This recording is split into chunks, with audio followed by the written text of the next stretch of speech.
আসসালামু আলাইকুম ভাইয়া। এই যে আমার যেমন এই ইউনিক মডেলের এই ডাইনিং টেবিলটা আমি করেছি। এই যে কালারটা দেখতে পাচ্ছেন, অরিজিনাল আপনার যে এইটা ওইটার কালারটা হচ্ছে এটাকে বলে শ্যাম্পেন কালার। এটা শ্যাম্পেন না, এটা হচ্ছে সিলভার কালারের মধ্যে করেছি আসলে সিলভার আর গোল্ডেন মিক্স।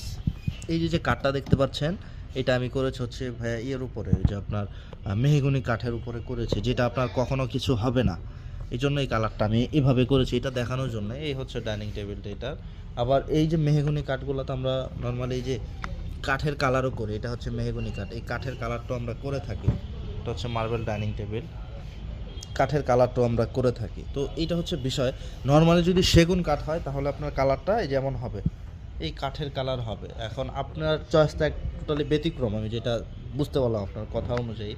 তো এখন আপনাকে ভালো রাখার জন্য, আপনার প্রোডাক্টটা ভালো রাখার জন্য এই বিষয়গুলো আমি আপনাকে উল্লেখ করলাম। কারণ হচ্ছে আপনাকে আমি বানাই দিলাম, তো পরবর্তীতে আপনার সাথে আমার সম্পর্কটা থাকবে না, নষ্ট হয়ে যাবে।